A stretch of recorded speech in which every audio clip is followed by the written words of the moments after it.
Did you know that clay animals can grow larger when exposed to moisture? This quirky phenomenon occurs because clay is a porous material that absorbs water, causing it to expand.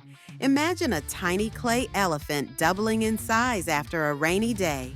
This happens because the water molecules infiltrate the clay's structure, pushing the particles apart and making the sculpture swell. It's like a magic trick, but with science. So next time you see a clay animal, remember it might just be waiting for a little rain to show its true size. Like, comment, and subscribe for more fun facts.